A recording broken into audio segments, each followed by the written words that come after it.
All right, I just want to welcome everyone today to our second webinar in the series that we're doing for the Arkansas Counseling Association. My name is Michael Jones, and I'm the president this year of the Arkansas Counseling Association. And we're so very pleased that everybody is taking some time out to be a part of our Minority Mental Health Month, where we're trying to focus on four different populations this month to help us as we are working with these different populations in our counseling practice. Today, I'm super excited about our presenter, Dr. Camille Humes. I've had the opportunity to know her since 2013. Have had opportunity to teach with her, had opportunity to present with her on several different times. So just appreciate what she brings to the table. She's been highly involved with the National Board of Certified Counselor over the past several years. She's also a counselor educator, a wife, a mother, just many different titles that make who she is. And so I'm just so thankful that she took out some time today to be with us to talk to us about what's going on in the African American community and understanding mental health better there. Just for clarity's sake, when it comes to questions and everything, we do have a Q&A button at the bottom of the screen. So if you do have questions about anything, please click the Q&A button, add your questions there. I'll be monitoring those questions throughout the presentation. And if we have time towards the end, then Dr. Humes will end up answering those questions at that time point. But from this point, I'm going to go ahead and turn it over to Dr. Humes and let her get started with the presentation for today. Let me unmute you real quick. Oh, there we go. Mute myself. There Let we me go. unmute myself. Let's start there. Okay. I think can you all hear me? I don't know if I'm still muted. Yeah, we can hear you. Okay. It says I'm unmuted now. All right. Thank you. So thank you all for having me. Thank you to Michael Jones. Thank you to Dr. Sharnice Armstrong and everyone at the Arkansas Counseling Association for having me today. Thank you for your attendance to the attendees. I appreciate your taking time out of your schedules to be with me today. I can't see your faces, but I know you're there. So I'm appreciative of the fact that you're there, and I look forward to some engagement later through the Q&A. So let me just start to share my screen. It looks like it's disabled now, so I'm gonna need the host to allow me to share. Okay, you should have it now. Okay, thank you.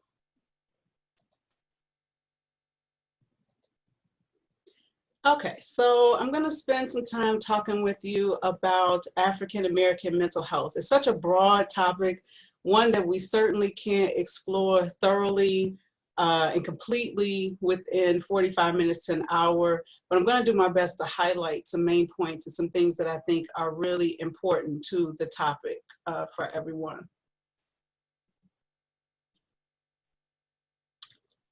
So, okay, now I'm having a little technology glitch. All right, so the objectives today are threefold: to provide context for understanding clinical work with African American people, to address some of the core mental health issues that African American communities face, and to explain the necessity of a shift to a strength-based approach to working with African Americans. I think that is probably the most important objective, and hopefully you'll understand why and learn a little bit more about that as we go along.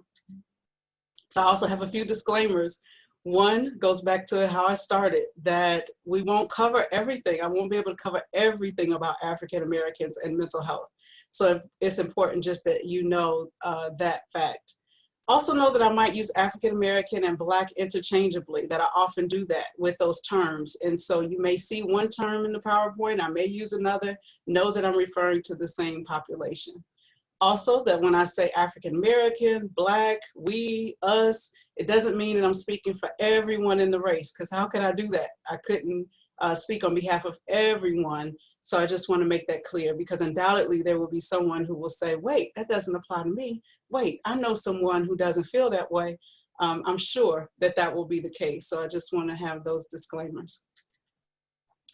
So I want to start with some definitions, just very basic definitions I got from the good old reliable dictionary, not the old dictionary we used to have and carry. I know I'm dating myself in saying that, but online dictionary, just kind of a compilation of definitions that I found online, landed here with African American being defined as an ethnic group of Americans whose ancestry is rooted in groups in Africa, and mental health being defined as a person's psychological and emotional well-being. This is kind of a throwback to one of my mentors and professors in the master's and doctorate program, Dr. Cyrus Ellis, who always talked about the importance of understanding constructs. That, in other words, if you were to explore a topic, you need to first be able to define the topic and make sure that your audience understands that concept. So that's part of the reason I have those definitions for you. So who cares, right? Why does this topic even matter? Again, I think about a mentor, former professor of mine, Dr. John Carlson, who would ask that, even at my dissertation defense. He challenged me to let my audience know, who cares? Why does the topic matter? So I want to just throw out a few pieces of information. One is that African-American people are 13% of the country's population. That equates to about 40 million people in the United States. So that's a lot of people that we could possibly serve and have as clients in sessions. And so we want to just be aware that we're talking about a huge population. We are often called minorities, but when you think about 40 million people, that's a lot of people. So it's really not a small number. Also thought to just pull out something from the ACA Code of Ethics, which I'm sure many of you know well, you know and love it.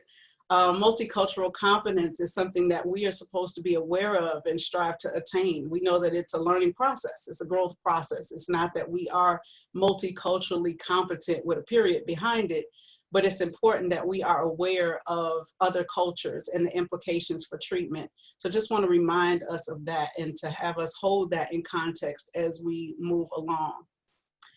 Also want to just have you be aware, if you're not already, that African Americans have a fatality rate due to lethal force by law enforcement at 2.8 times that of whites, and are less likely to have health insurance. Now, why do those factors matter?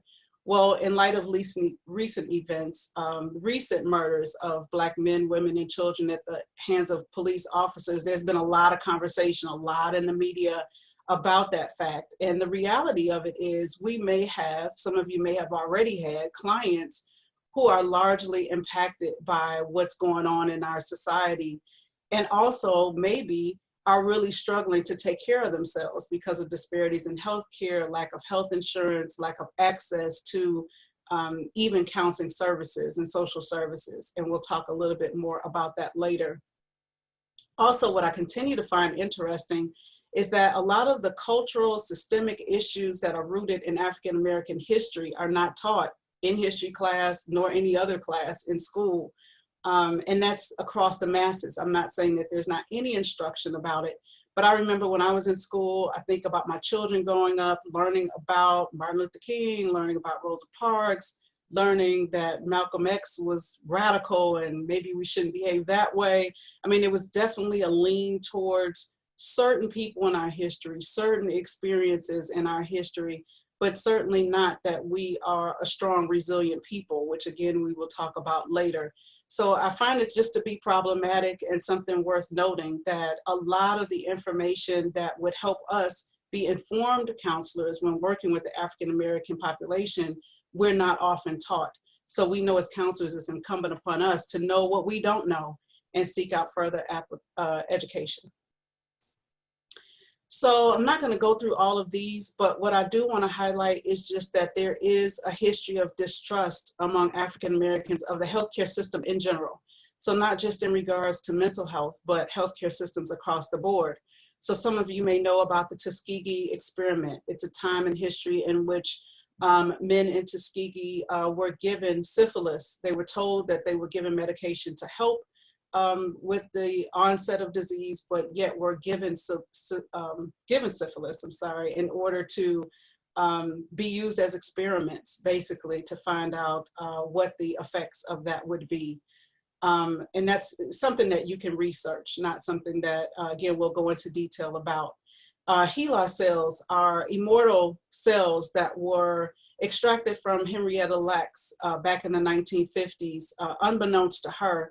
HeLa cells are still used and researched in the medical profession now in order to develop cures for various diseases. And I say that the cells were extracted from her unbeknownst to her because that is the part that is critical to understand, that it was not uncommon practice at that time and even times thereafter for African Americans to be used in the medical profession, for our cells to be used, for our blood to be used in ways that really help move forward the medical profession and the healthcare system, but unbeknownst to us, not having given credit to us, compensation to us, or any of that. And so again, it just adds to some of the distrust of the healthcare system, because as we as African Americans become more aware of our history and more aware of the impact that we've had on moving healthcare systems forward, we start to understand that there has been some injustice and some disparities there.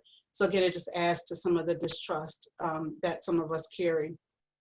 Also, that there is often a misdiagnosis of African Americans, that we are less likely to get medication, especially those medications like opioids that, we hear all the time about opioid addictions, but there is a lot of research to support that African Americans are less likely to get medication for chronic pain, for example.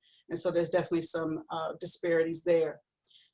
Sometimes there's just an uncertainty about cultural sensitivity. So in other words, when we as African Americans go to doctors, go to counselors, we're not sure if there's an understanding of some of the things that I've mentioned, if there will be questions even asked about our culture, about our history, about the why. Why are we who we are? Why do we do what we do? Why do we think what we think? And so often it could lead to not only the misdiagnosis, but just, again, our distrust, wondering, do you really know who I am? Are you really listening to me? Are you considering cultural implications, my respective needs, my cultural needs and my cultural understanding and beliefs about care, whether it's healthcare or mental health care? There also is historically mistrust about how information is used, kind of going back to Tuskegee experiment and HeLa cells. How will the information be used? Will it be disclosed to authorities? For example, I think about my work with children in foster care, and I think about those families who would often be afraid that if I went into the home and I saw something of concern, that the children would automatically be removed from the home, that their experience often had been that there would be someone who'd come in the home almost waiting to be punitive, almost looking for what's wrong instead of focusing on strengths, and therefore were, as a result of that, hesitant to share information, hesitant to be cooperative, if you will. And so all of that can be, I won't say all of it, but many times that can be traced back to just a mistrust of how will we use this information? Who are you? Where are you from? You're saying you're a counselor, but are you working for the man, kind of thing? Are you working for the government? Are you working for this system that could use and abuse the information that I provide? There also has to be an understanding of African origins of healthcare. Again, just going back to the fact that there are differences in culture in how we even treat illness, how we think about mental illness or mental health. Is this something that in the African American community we would label as problematic or diseased or ill functioning, as opposed to someone who's not African American seeing a certain behavior or taking in information and then taking it and leading to a diagnosis? So there definitely can be different thoughts about who we are, how we behave, and what that means within a cultural context. Also, I think about access to care, how historically African Americans in this country were not able to access care. So again, we're not just talking about healthcare, medical care, but also mental health care and services. There's not always been access. And even now there's limited access to care across many regions. And we're gonna talk more about that later too. So, another disclosure, I am an infant mental health specialist, and so I can't present on any topic without talking about infant mental health. And infant mental health simply relates to the social and emotional development of children, typically ages birth to 5, within the context of relationships. So that work is all about thinking about how to support the development of children across those ages and stages of development that we know are normative for healthy development, healthy functioning over time, and also helps to prevent mental illness, mental health issues in adulthood. So that's it, briefly, a snapshot of it. But what is important for the purpose of this conversation is to keep in mind that the brain develops until 25 years old, roughly 25 years old. And so having said that, when I think about clients that we see, younger clients or older clients, I think about the impact of experiences on brain development. I think about relationships that are formed. I think about trauma.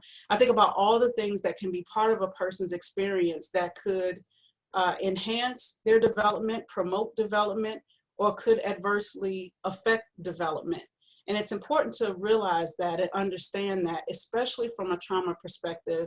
But even if not thinking about trauma, just thinking about how our brains really do respond from birth and even during gestation to those experiences that happen to us, again, in context of relationships, in the context of the environment, but that there is a lot of research to support that social and emotional development does happen through relationships. And as such, there could be some negative impacts or influences that truly shape who we are and how we function. And so we're talking about environmental influence. We're talking about, when you think about adults, our experiences and our choices. But it's important to also know that some of the things that become part of who we are, some of what may seem to be our personalities, maybe some of our strengths or weaknesses, are directly as a result of how our brains have developed through the age of 25 or up until the age of 25, and largely due to some of our experiences. And so especially when there has been trauma, there has been neurological connections that have been affected and impacted that literally can help to influence how we process information, how we respond to trauma, or how we respond to everyday situations, our ability to think critically, our ability to manage our emotions or to emote overall. And so that's why this information, I feel, is critical to us understanding that the people who we see as clients are really bringing in many, many years of experience and a wealth of experiences, even when the client may only be 15 years old. There's a lot that has happened within the context of relationships that has helped shape who that person is and how that person sees and functions in the world. All right, so let's switch gears a little bit and talk specifically about African American families. I've talked a little bit about infant mental health. And whenever I work with African American families, I do talk about infant mental health because it's what I like to do, but also because it helps to give families a framework and context for not only who they are, but if there are children involved, why the children may behave in the way that they do, and how they can help to nurture their children and help to create and form positive relationships with their children. So much of what happens with infant mental health in the context of families is support. And we'll talk about a strength-based approach to doing that work. But it really is about supporting families. It's about hearing families. It's about understanding resources, or becoming aware of what resources the families have, what resources the families need, and helping them make those connections for the betterment of the family unit. And then going back to what I said earlier, to make sure that the children can develop in a way that is socially and emotionally healthy. So hopefully this doesn't sound so foreign, in the sense that as counselors, we know it's important to have a holistic approach. We know it's important to have a strength-based approach to counseling. We know it's important to get to know our families, get to know our clients, so that we can provide best services and best practice. So similar when you think about the infant mental health component. The other thing that I want to mention is the configuration. That it's important to remember that for African American families, the family configuration can look so different within our families than it may for other families. That we may have our immediate family, so we may have, you know, the mother, the father, the children, but that there also can be grandparents, there can be aunts, there can be uncles. I don't know how many aunties, uncles, cousins I got that really aren't related by blood, but they're my cousins, they're my aunties, they're my uncles. And so it's not unusual for African American families to include people who are not part of the biological family, but still are family. And so again, when we think about clients coming into session and exploring who that client is and who's some of the support system, or who's part of that support system for the family. We've got to be able as counselors to think beyond who we see, or think beyond who might be part of that nuclear family, that there may be many more people who are important to that client's life. We talk about in the African American community having a village, that we often have a village of people who are supporting us and who we're leaning on and who are part of our lives and are really critical to our functioning and our wellness. So again, that's just important to hold on to. The talk. So many of you may have heard about African Americans having to have the talk with our children. Procter & Gamble has had a lot of commercials out lately about the talk, just representing what that could be like. And it really is a part of our functioning, really is intrinsic to African American family survival, to have the talk with our children. And it's not really one talk. So I want to make that clear first and foremost. It's not one time, one talk. Okay, we told you everything you need to know about being Black in America, race relations, everything, there you go. It's really talks over time, many talks, many opportunities to explain what being Black in America means. And that obviously can be different for every family. But what's important to know is that it is critical that we have the talk, because we, and I say we because I'm a parent, my children are 17 and 22 years old, that we have to make sure that our children are not only understanding what being Black in America means, but understanding what the implications of that can be. And I won't go into detail because of time on what that could be in detail, but what I will say is that it stems from understanding that there often in society are different rules that we have to abide by. There are injustices that we'll talk about briefly later on. There are some things that are critical for our children to know is happening in the world in order for them not to be fearful, but for them to be prepared. For example, I'll just share that several weeks ago when George Floyd was murdered, my daughter was in the other room crying. I heard her crying, from my office. And when I asked her what happened, she said she was scrolling through Instagram and saw images, saw the video of him being killed. And her question was, why would anybody do this to a Black person? Why would anybody do this to anybody? And so that was yet again another opportunity for the talk with her to try not to make sense of it, but to try to help her process it, to help her understand the facts of what happened, and then to help calm her, because obviously she was upset, and hopefully comfort her in such a way where she could be aware of what happened, but not fearful then of going outside, not fearful then of making a mistake, not fearful then with every time a police car passed by that we would get pulled over or something would happen.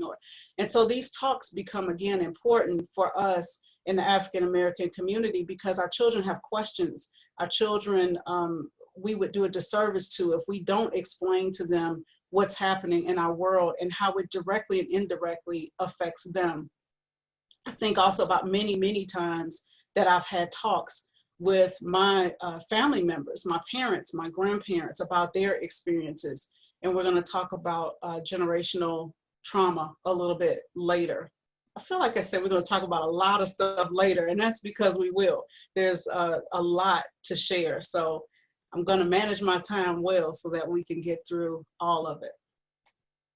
So let's talk a little bit about individualistic versus collectivist thought, or the impact on decision-making and functioning in the African American community. So traditionally, Western thought really embraces the idea of individualistic thinking. So what's best for me?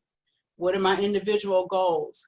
And self-reliance and independence often is the goal. How can you do this for yourself? How can you make sure that you're good, that you have everything that you need?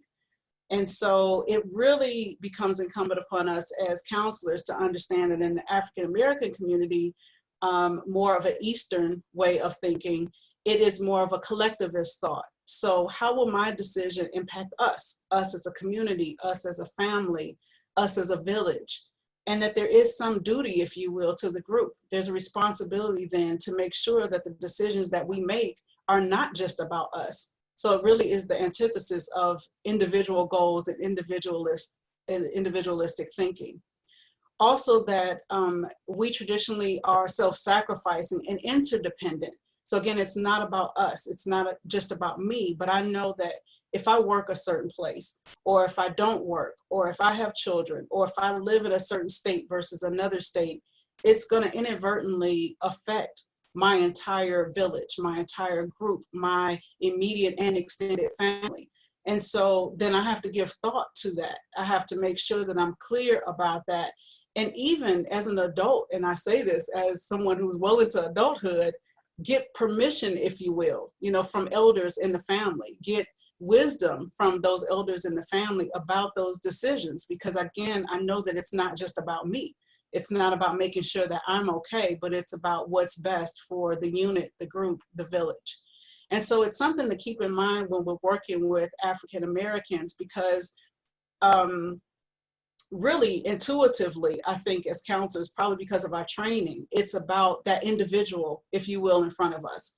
But I'm hoping that at least by the end of this presentation, we start to think more about the people who aren't in the room, that we know that we see that individual who's again coming in with a lot of experiences and a lot that has shaped and molded that person into who he or she is, but also that there's many, many people that are represented in that space, even if you can't see them. And so we really have to be mindful that that person can be sitting before us, not thinking about those individual goals that we have them set as part of a treatment plan, but really are thinking beyond that. And even when you think about counseling theories, they often encourage us to think about individual goals. I mean, they encourage that we think about that individualistic approach to treatment and to counseling. But I'm just challenging you to go beyond that and think a little differently, depending on the population that you're serving, and specifically with the African American population. So let's look at a profile, not the profile, not all the profiles there can be of the African American client. So I've mentioned trauma a couple of times, and I think it's important that we look at trauma a little bit, to think about the traumatic experiences that are direct for us. I mentioned the murder of George Floyd. There are many, many other direct experiences, and of course unique to each person, that African Americans experience, that we not only should be aware of, but should make sure that we're asking about, that clients don't always come in talking about those experiences that they have.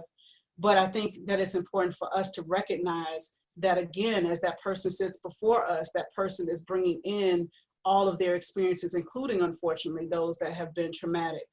So there are the direct traumatic experiences. There's also the vicarious traumatic experiences that are due to what we hear, what we read, what we understand, and what we know that are happening in our community.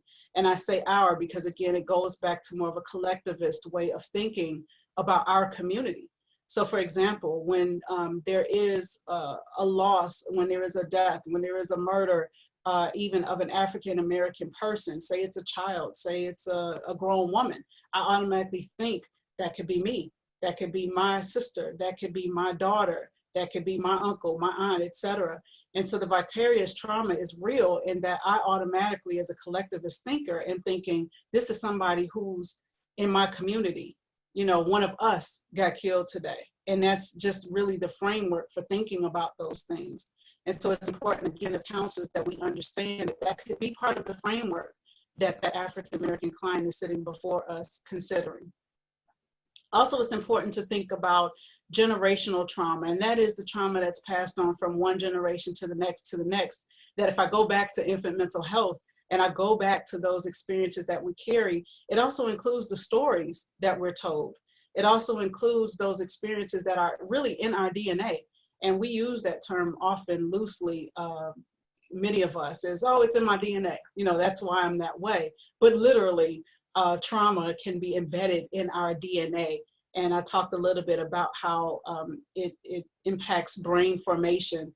And so generational trauma is much of the same, and that it gets passed down from one generation to another, not just biologically, physiologically, but also psychologically, that we carry a lot of that from one generation to another.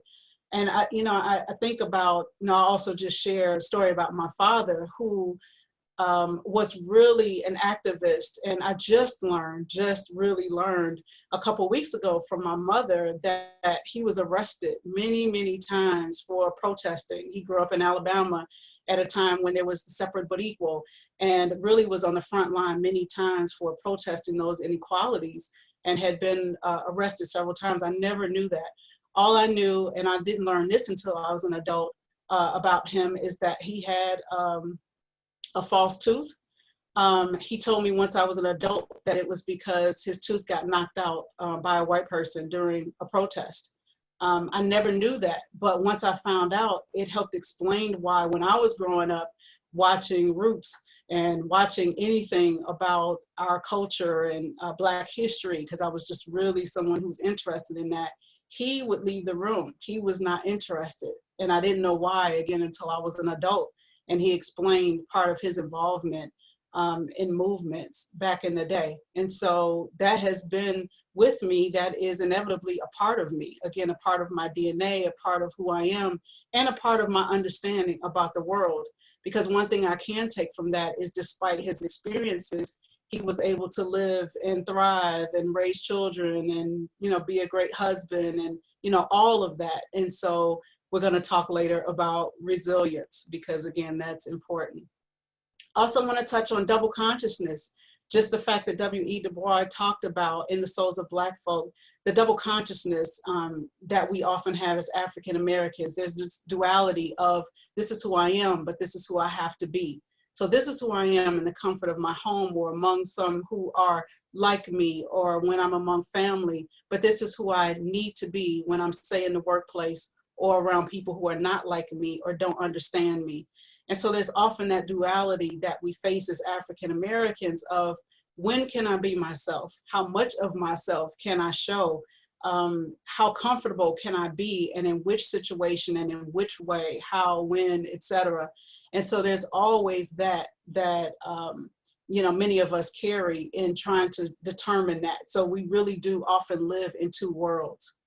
That brings me to the weight of daily functioning, that considering all that I've said, we still have to be. We still have to work. We still have to parent. We still have to fulfill all the obligations that we have, despite heaviness that we may carry, despite the double consciousness and the duality of our existence, that we still have to function and thrive, because that's the key. We all, no matter our ethnicity, want to thrive. We all have goals. We all have things that we want to accomplish. And so we have to do that despite the weight.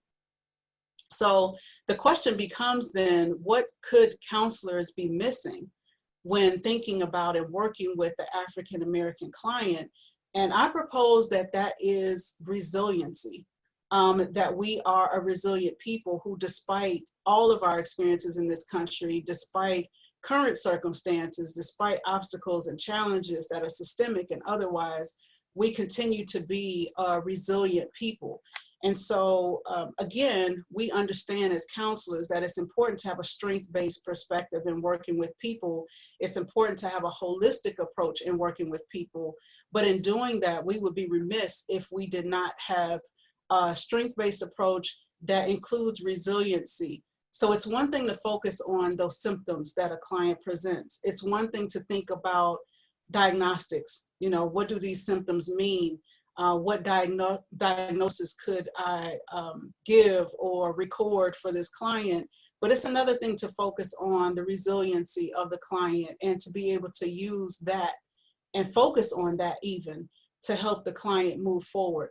And I think for many African Americans, it may be key to opening up the doors for more mental health services. In other words, that it may kind of address the stereotype that there is about African Americans seeking mental health services, that maybe if there wasn't the thought of, they're going to diagnose me, they're going to see me as dysfunctional, they're not going to understand why I think the way I do, or why I'm upset about things that are going on in the world, that maybe then African Americans would embrace the idea of opening up, of talking about those things that we carry, of seeking out help. Because it's not that African Americans, just like anyone else, couldn't benefit from counseling. Of course, that's our bias as counselors. but that there is that misnomer that when we get into session, something could go wrong. We could be misunderstood or misjudged, misdiagnosed, as I said earlier. So I think if counselors can have a focus on resilience, then I think good things will happen. I think changes would happen within that counseling session and also within our profession and beyond our profession, that the public can then begin to see what we do as counselors as work that really is culturally sensitive and culturally competent. Because it's one thing to say, yes, I'm aware that there's differences among cultures, but it's another thing to really work on becoming more and more competent and working with that population.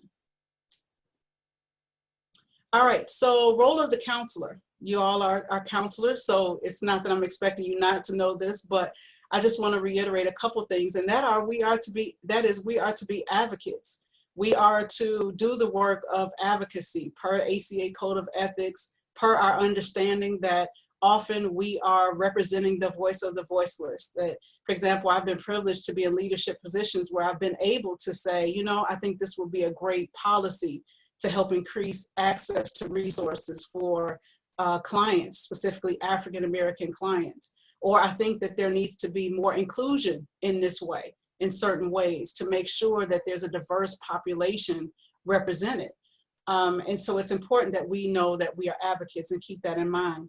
Also remember, ask questions. We're not the experts over our clients' lives. We're not the experts, even as I sit as an African-American person. I'm not the expert as in African-American mental health. Even though I'm talking to you about African-American mental health, it doesn't mean that I know everything. Certainly doesn't mean that I know everything about African-American clients, especially because everyone is different. So we can't be afraid to ask questions. That ties into staying informed and getting educated, not only about the population, but also about current events. You know, what's going on in the African-American community? What are some current concerns? What are some current things that could be done or are part of the discussion, you know, in the African-American community? So becoming informed and educated about those things would help us to best serve our clients. Also believe the client. You know, that so often I hear African-American friends and family members, you know, say things like, well, they're not going to believe me. You know, I'm not going to be believed. They're not going to understand. And so we know it's important to believe the client. I know we have our clinician brains that question, okay, am I getting all the information? Is that really what happened? I think that we can collect data. We should collect data. We should take the information that we have and kind of form our own hypothesis, if you will, but that it's important that the client know that we're building trust, you know, that we believe the client. Also remember the context matters. You know, we get information, we hear things from our client, but we have to get the context in which the client functions, the context in which the client has experienced whatever he or she is explaining. Context matters. We know we should check our own biases, do our own work. If we're not aware of our biases, when an African-American client comes into our offices, comes into our space, we could do a disservice again to that client. If we're not aware of what we immediately think when we see that client, what do we immediately think when we read about that client before seeing him or her? And then doing our own work to make sure that those biases aren't impeding the work that we could be doing with clients. And then, as I've said a few times, focus on resiliency, a strength-based approach to counseling. So let's go there in a few minutes. Those uncomfortable but necessary discussions. Obviously, we're not going to have time to explore all of these. We could spend days, weeks, months probably talking about each of these individually. But I want to start with Black Lives Matter. And I think it's important to know that though Black Lives Matter was birthed after the murder of Trayvon Martin, it really is not only an organization and a movement, but a statement that's used to affirm the Black or the African-American community, not one that is created to disaffirm. Is that a word? I'm gonna make it up. Disaffirm anyone else. Not a movement or a statement created to say that we are better than, or there's one group that is more important than, but to highlight the strengths and the needs and the passion and the concerns and the injustices towards a particular population. And again, not to exclude any others, Not to say that there aren't others who are struggling, but to highlight this particular group's needs at this time and in certain ways. I have in parentheses kneeling protest, which is effective because there's many, many ways that people have found to demonstrate that Black Lives Matter. And we're not going to get into debate about which is more effective. That's why the question is just there. But know that people are kneeling, people are protesting, people are showing up, people are using their voices just to express their concern about the Black lives that are being taken away from us as a community and across this country. White privilege is something that comes up a lot now. I've been hearing that term more now than I ever have in my life as people start to talk about just some of the differences between how Black people have just traditionally and currently been able to survive and thrive in this country versus that of the white experience. And again, we could talk about this all day, but I did find a quote that I thought was interesting, found it online, so I can't give credit to anyone in particular for having said it, but it reads, if you've never had a Supreme Court decide if you have the same rights as others, then you have been privileged. So when I read that, it really stuck with me because I've heard a lot of white people say, okay, well, I don't feel like I'm privileged. And so I think about how there are certain laws even, and we're not even talking about those laws that are thought to be laws, but real laws that say that there are certain rights that some groups have, there are certain rights that others don't have. And so it's become clear, especially as there have been different protests, as there have been many movements within this country to get some equity among different populations or between different populations, that there are these disparities, that there has been many Supreme Court rulings that have had to say, yes, you can vote. Yes, you can be married. You know, when I think about the LGBTQ population and all the things that have been disparaging, you know, for them, that, you know, it's really a disgrace, I would say, that there has to be Supreme Court saying, oh, you're a human being too? Okay, well, I guess you can do what other human beings can do. And so that's part of what I think this person who said this, the person who the quote comes from, was going. At least that's what I took from it. And then there's systemic racism. A lot of debate again about whether or not there is or there isn't.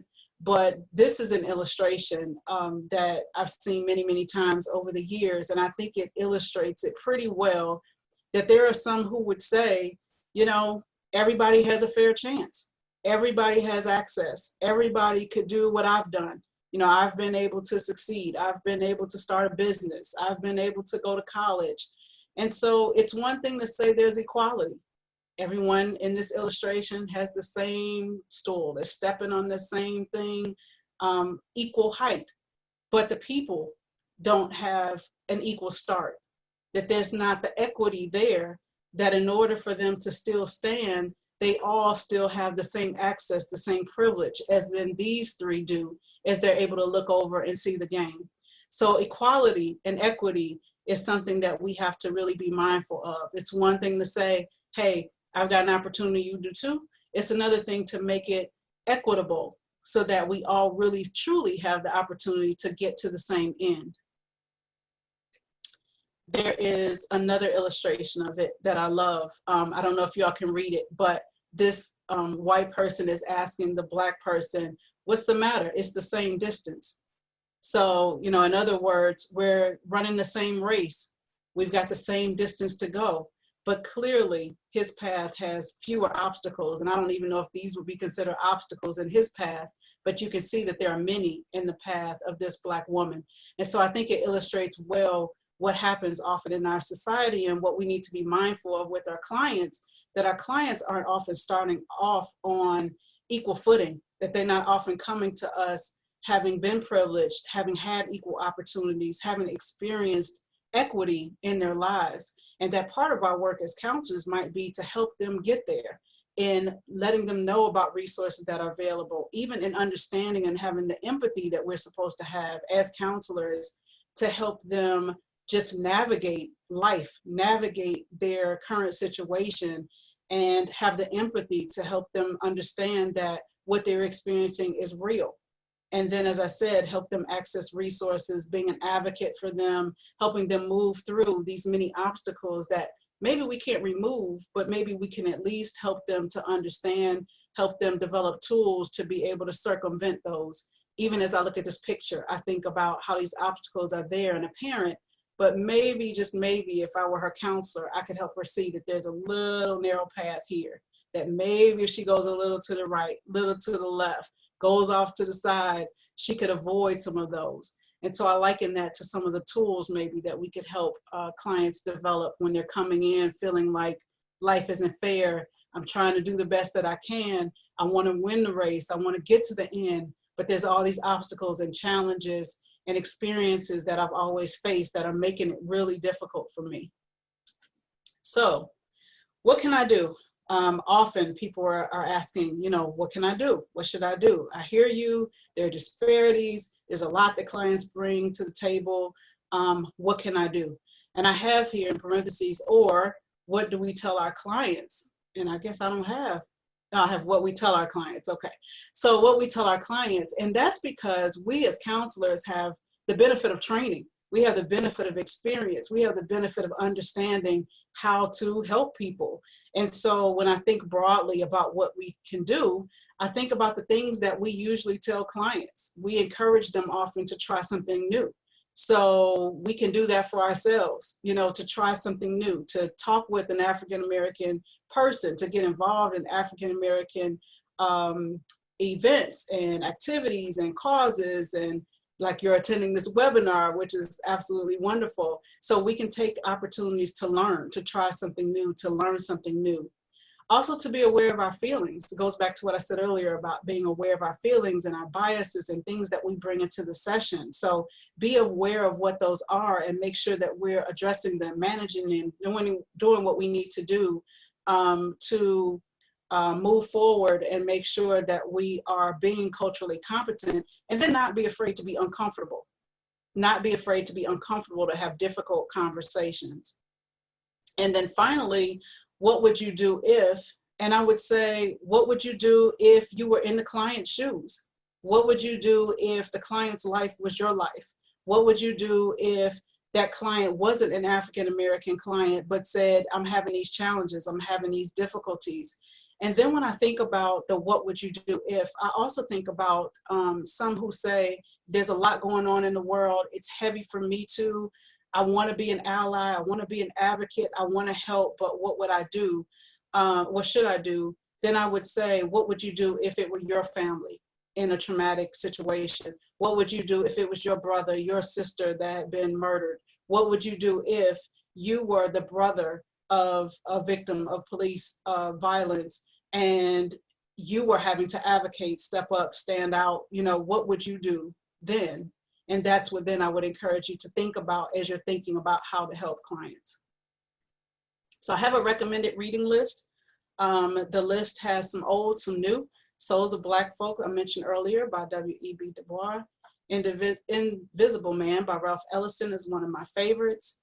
And then the third and fourth are newer readings. Tears We Cannot Stop by Michael Eric Dyson, Conversations in Black by Ed Gordon. And then I threw in Handbook of Infant Mental Health because I got to do that. So since I talked about infant mental health, I thought that I would also give you all that resource. It's really a fundamental resource that we all in the infant mental health use and refer to always when we want more information about that topic. So I'll end with writing from Tupac Shakur, The Rose That Grew from Concrete. It says, did you hear about the rose that grew from a crack in the concrete? Proving nature's laws wrong, it learned how to walk without having feet. Funny it seems, but by keeping its dreams, it learned to breathe fresh air. Long live the rose that grew from concrete when no one else even cared. So I thought about resilience. I thought about the importance of us caring. I thought about the importance of us knowing that there are endless possibilities on what our clients can achieve, but it begins with us being aware, with us caring, and with us doing the work to really, truly help our clients move forward. So with that, I am ready for questions with the time we have remaining. And thank you all again for attending. All right. I just want first of all say thank you so much for that presentation, and it was very engaging the entire time. So really appreciate that. We have approximately about 10 minutes. So if you Yeah. do have any questions, you can type those into the Q&A box, and I'll make sure those we get an opportunity to get those questions.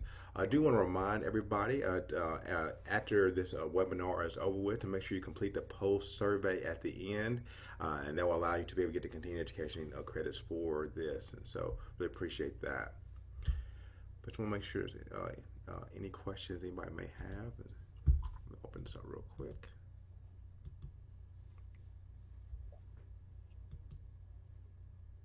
I know that was a lot in a short Well, period of time. it's a lot to think about, but it was. I appreciate that I mean the fact that you helped us see the complexity of the topic, and so it's Yeah. not one of those things where you can just jump in and say, okay, here it is, here's everything, and go for it. So Yeah. it's important for us to realize, especially for all the population we're talking about, that these are complex topics to be able to dissect, and Hmm. especially with the amount of time that we have. It was helpful to kind of to get that historical viewpoint first of all before we kind of stepped into where we are today. Um, I don't see a question right now, but I wouldn't mind asking a question. You Hmm. talked a little bit earlier about the talk a little bit. If you would you mind going into if you just wait for a couple of minutes talking a little bit about what is it, at least from your perspective and your Hmm. experience, what does the talk look like for you? Well, I think often it is preceded by, unfortunately, an incident, as I talked about with my daughter, just scrolling Instagram and, seeing the footage of, the murder of George Floyd. And it was, why is this happening? And, at 17 years old, it's not, unfortunately, as if it was the first time that she was, aware of that or had seen such a thing. But still, as I said earlier, there needed to be a talk with her about what that means for her and helping to really comfort her that this is not something that we anticipate happening to us. And I use those words carefully because we don't know, and that's part of what we carry, and part of the conversation we have to have with our children often is we don't know, when and if we'll be safe. We can't explain why this has happened in a way that really makes sense of it or justifies it. And so having a talk often is as a result of something that happened. It often is because our children will notice just differences, whether it's differences in culture regarding language or regarding music, something simple, something fun. Why are there these differences? And so having a talk about the fact that there are differences, having a talk about why there might be stairs in certain spaces, why there'll be questions, as my girls have always gotten, about their hair, why their hair is a certain way, or why they don't go swimming without swim caps. Those kind of things come up for them. And then following that is a talk, another talk. Why our hair is different. I know your friends who aren't African American are jumping in the pool, but I don't really think you should jump in the pool. Why is that? Why our hair is different. I mean, and so sometimes it's just as simple as that. And other times, as I mentioned earlier, much more complicated, much deeper, much more difficult of a conversation to have. Okay. Had a couple of questions that have come up here. One of them, the first one says, "How do you combat individuals who are hypersensitive to race-related issues, regardless of their own race?" That's a good question. Hypersensitivity. I think always when you're talking with someone who is or seems to be hypersensitive, it's important to first introduce yourself to make sure that you have a relationship, just as we know in the counseling setting, that you want to build a rapport. You want to make sure that you have built some trust within that relationship before you kind of go there, before you start to have those difficult conversations. And it always helps to make sure that the person knows that you're coming from a place of caring. And so, in addition to having built trust, in addition to having built a rapport, you want to make sure that you're thoughtful about the words that you use, about how you form questions, about what you ask, when you ask, just really thoughtful and respectful about it, really coming from a place of caring as opposed to why do you do this or why don't you do that kind of thing. And so I think that helps. I think that's certainly a start because you can't talk to everybody about everything all the time in any kind of way. You've got to be Mm-hmm. thoughtful about how and when you do that. Okay. The next question says, "Do you have any case examples in mind of African American clients you've worked with and ways you tailor treatment for them?" I know Mhm. this person they love hearing about specific applications. So, Okay.